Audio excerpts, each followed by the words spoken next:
Greetings everyone, so the saga continues. Before I get into things that have happened since the big event, let me go over it for those of you who don't know what's actually happened. Maybe you were away or maybe you were busy doing other things, getting on with your life. But at the beginning of the week, a left-wing journalist named Ava Evans was on a BBC programme, and she basically kind of light-heartedly brushed off the struggles that men have with mental health. If you flip those things, i.e. that it's the biggest cause of death for men under 50 is suicide, men are less likely to go to the doctors, men are less likely to maintain friendships. If that was for women, we'd often look at, well, why is society making that happen? Whereas with men, the argument is often, why are they doing that to themselves? So I'm not totally wedded to the idea, but the hostility towards the idea, I find it instructive. I think that it feeds into the culture a little bit, this Minister for Men argument. In my mind, I think there should be a Minister for Mental Health, which would be all-encompassing. I mean, you've got something like 7 million children waiting for prescriptions for mental health at the moment. It's a crisis that's endemic throughout the country, not specific to men. And I think, a lot of ministers kind of bandy this about to sort of, I'm sorry, but make an enemy out of women. So later on, GB News decided to discuss this. Dan Wootton had Laurence Fox, who's a fellow GB News presenter, on his show and basically asked him to give some thoughts about what she said. Laurence Fox wasn't happy at all with her, what she said, and he made some comments, among others, saying that basically she'd been spoon-fed oppression and that if somebody had gone out to a club and met her and then heard her talk, they'd basically leave. And then he went on to say, who would want to sleep with that? And that was the comment that caused the major uproar, the media storm, the fury, mostly among liberals, but even among conservatives, because what he said wasn't exactly a wise thing to say. Well, he has since then been suspended, and Dan Wootton, the presenter who was talking to him, has been suspended for not doing enough to push back against what he said and for kind of giggling while he was saying it. And Calvin Robinson has also been suspended, another presenter on GB News, for basically saying that he would stand with Dan Wootton, but it's not the only thing he said, and I'm going to go into that a little bit later. But first of all, Laurence Fox. So since this, he has made a public apology, and he's also gone onto a podcast on YouTube called Trigonometry, where he spoke to the two comedians who host that podcast, Konstantin Kissin and Francis Foster. And it was a long interview. You're welcome to look up their channel, Trigonometry, and watch the full thing. But there were a couple of things that they said that I found interesting. Firstly, they quizzed him a little bit on his Christianity, because Laurence Fox is a Christian. So 2 of the 3 suspended GB News presenters are Christian. Laurence Fox and Calvin Robinson, obviously, who's a deacon in the Free Church of England. Not sure about Dan Wootton. He's a practicing homosexual. I kind of doubt he's a Christian, but the others who are. And so they asked Laurence Fox, basically, as a Christian, how can you say something so crude? You're a Christian, and we have some Christians who work here who were like, how does this reconcile with Lawrence's faith exactly? Yeah. I haven't read the Bible cover to cover, but you know what I mean? I don't know, talking about whether you'd shag someone is in there. No, it's definitely not in there. Along with he who's without sin cast the first stone, and the fact that we're all fallen. So we are, we're all sinful, we're all fallen. Jesus Christ died for our sins. We can't be perfect all the time. We're not perfect. So we are by our very definition fallen. So that's just an example of someone fallen being fallen in my book. It doesn't reconcile itself with my faith because it's, we're all created equal in the eyes of God.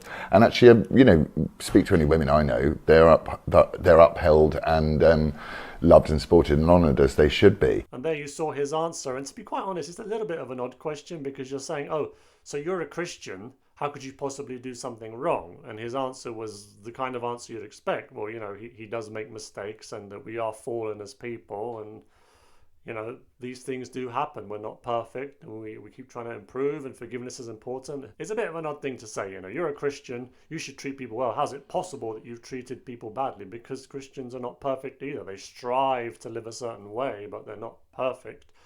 And he was very upset. And here is the reason why he got so upset and then said some things that he probably shouldn't have said, right?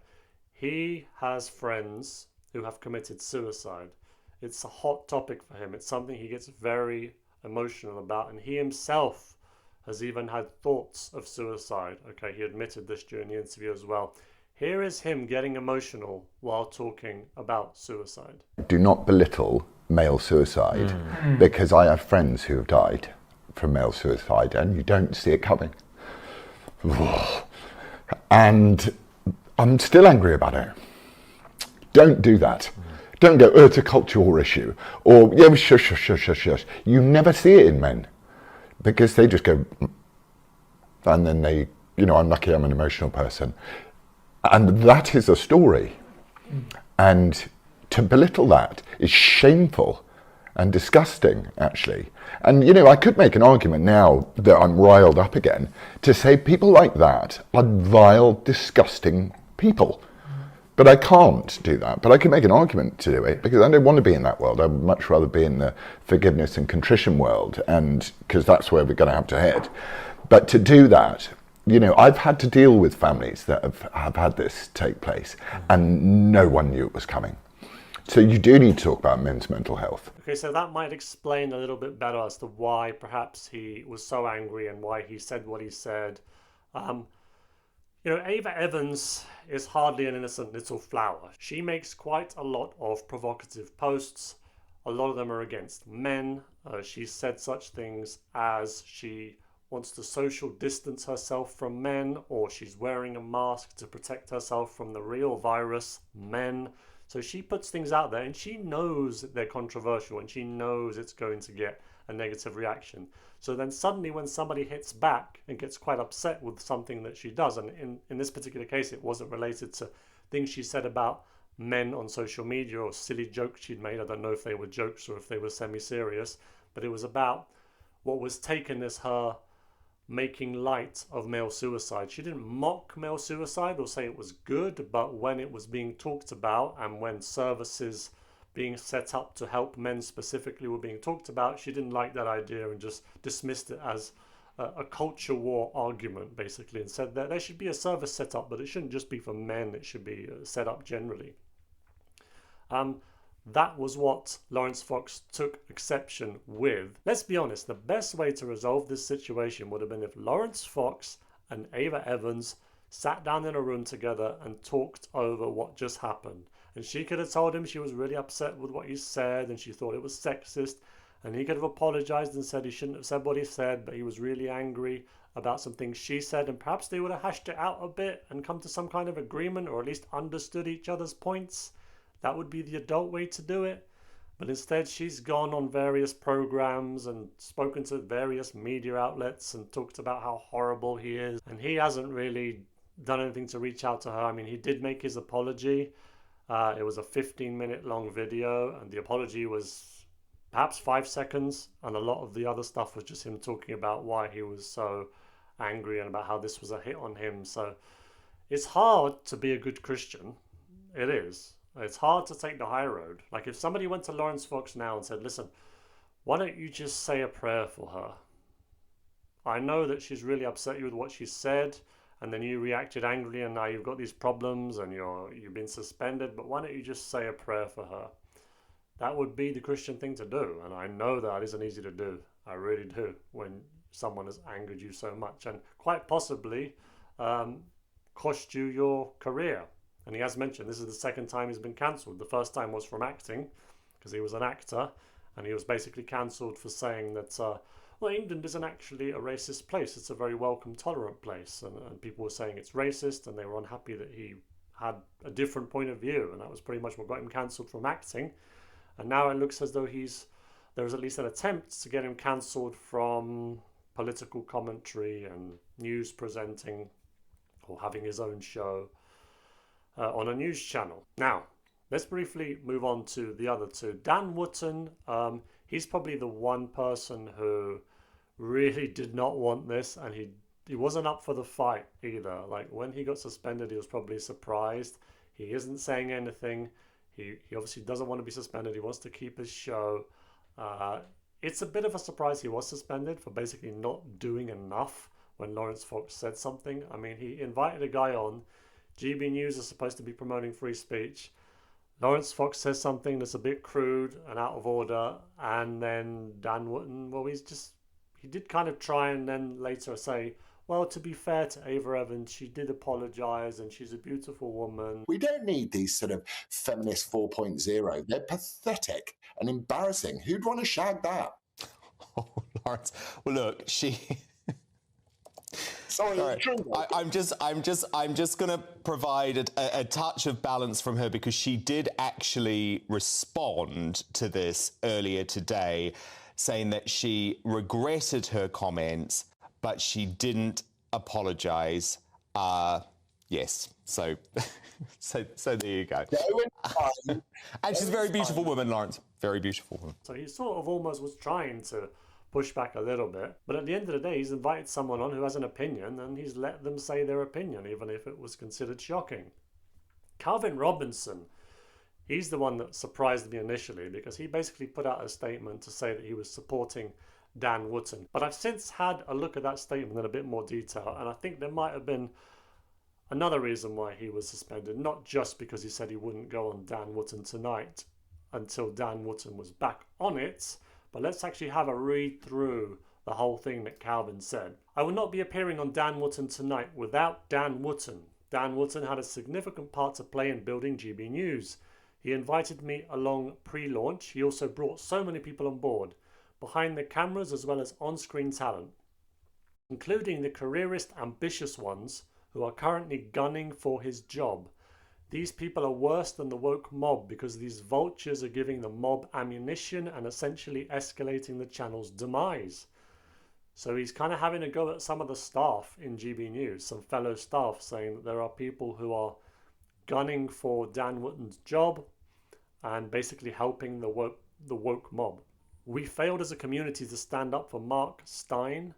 This was a guy who was previously fired by GB News. If we let them do the same to Dan, it's over. The channel will be on borrowed time. We will be the next in the firing line. I get that people have to pay the bills, but GB News is more than a job. It's certainly more than a chance to be on the telly. It is a mission, an opportunity to shift the dial in public discourse, to have the conversations the shills on other channels cannot or will not have. We must do all we can to avoid GB News becoming just another MSM, mainstream media outlet, which it will if we let it. Our bosses are scared, afraid of Ofcom, afraid of the woke mob, and afraid they're going to run out of money unless they manage to sort this advertising problem out. We need to give them courage, not enable them to capitulate. If they pander to the woke mob, we are finished. Someone else might get the primetime slot for a bit, but it will not be a promotion if you jump in Dan's grave. You'll just be making space alongside his corpse for your own. Standing up for Dan is standing up for the very idea of GB News. If he falls, we all fall. We are about to see if people really care about the project, or they just want a better slot with a bigger team and better pay. So, was he just suspended because he said he was standing up for Dan Wootton, or was he suspended because he kind of had a go at some of his colleagues, and also in a way GB News as well, suggesting that they're afraid and they're bowing to the woke mob? That might have been more what caused his suspension. I still think it's unjustified. I think he should be able to have an opinion. He wasn't in any way involved in this controversy. He just gave his thoughts afterwards and felt that Dan Wootton being suspended was completely out of order. He didn't say anything about Laurence Fox, so maybe he felt that Laurence Fox had kind of dug his own grave and maybe it was hard to defend what he said. But yeah, he's now suspended. Deacon Calvin Robinson is suspended, as well as the other two. And that's where we're at the moment. And at the time of me recording this video, they are still suspended. Nobody's been fired yet, although that might change. If I was to guess, I would say Laurence Fox is probably going to go. The other two might not, although they may stay suspended for a little while more, but it would be really harsh if they were both let go, considering neither of them really actually said the thing that has outraged the masses. They just, in the first case, Dan Wootton, he just didn't really push back on it. And in the case of Calvin Robinson, where he was upset that Dan Wootton was suspended. If Dan Wootton wasn't suspended, then perhaps Calvin Robinson wouldn't have written this whole thing, and he wouldn't be suspended either. Anyway, folks, that's the continuation of the saga. Let me know what you think about this whole thing. Let me know what you thought about those clips from the Trigonometry show, or if you've seen the show in its entirety, what you thought about some of the things that Laurence Fox are there, because it's good to get some long form interviews. Sometimes if you see a really long form interview, you kind of don't really feel like watching it, but sometimes I'll give them a watch, and I saw most of this and I thought it was very interesting to get Laurence Fox's take. And he was openly saying he isn't trying to defend what he said. He shouldn't have said it. He said that already in his apology as well, that he shouldn't have said what he said, and he's sorry to Ava Evans. I don't think she cares. I think she wants blood, and I think the woke mob want blood. They never really care about the apology. They want someone to be destroyed. This was a headline in The Guardian. Laurence Fox comments about me on GB News unforgivable, Ava Evans says. That was an interview she did with the Daily Mail where she said that. That is apparently unforgivable.